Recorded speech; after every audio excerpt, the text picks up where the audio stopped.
பேசிக்கா வந்து பாத்தீங்கன்னா ஒரு இடம் இருக்கு. ஒரு இடம் வந்து அந்த டைம்ல அது சரியா வந்து மெஷர்மென்ட் பண்ணாம ஒரு பில்டிங் கட்டிர்றோம்.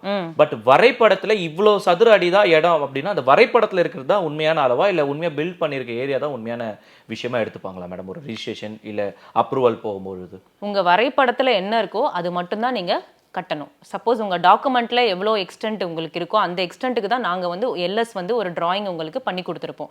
அதுல என்ன இருக்கோ அதை மட்டும் தான் நீங்க கட்டணுமே தவிர அந்த அந்த ரூல்ஸை வந்து நீங்க கண்டிப்பா பிரேக் பண்ணவே கூடாது. அதுல அதுல என்ன நாங்க எக்ஸாக்டா இப்படிதான் கட்டணும் அப்படின்னு சொல்லிட்டு நம்ம ஒரு அப்ரூவல் வாங்கியிருக்கோம் அப்படின்னா அதை மட்டும் தான் நீங்க கன்ஸ்ட்ரக்ஷன் பண்ணணும். அது நீங்க எக்ஸ்ட்ராவா கட்டினீங்கன்னா கண்டிப்பா அது தப்பு. அது பண்ணவே கூடாது. இப்போ ஒரு கம்பெனி கட்டணும்னு ஆசையா ஒரு லேண்ட் வாங்கிடுறேன் மேடம். ஒரு அவேர்னஸே இல்லாம நான் போய் ஒரு லேண்ட் வாங்கிறேன். அந்த லேண்ட் வந்து கம்பெனி கட்டக்கூடிய அந்த ஜோன்ல வரல. இப்போ வரலன்னா அந்த லேண்டுக்கு நம்ம என்ன மாதிரி அப்ரோச்சஸ்லாம் பண்ணலாம்? இல்ல ஒரு லைசென்ஸ் சர்வேயர் கிட்ட வரும்போது அதுக்கான அப்ரூவல்லாம் வாங்கி தர முடியுமா? அந்த மாதிரி வரக்கூடிய லேண்டுக்கான அப்ரூவல்ஸ். கண்டிப்பா லைசென்ஸ் சர்வேயர் எங்ககிட்ட நீங்க வந்தீங்க அப்படின்னா கண்டிப்பா நாங்க வந்து உங்களுக்கு ஜோன் சேஞ்ச் பண்ணி கண்டிப்பா நாங்க உங்களுக்கு வாங்கி கொடுப்போம். 100% வந்து எங்களால அது பண்ண முடியும்.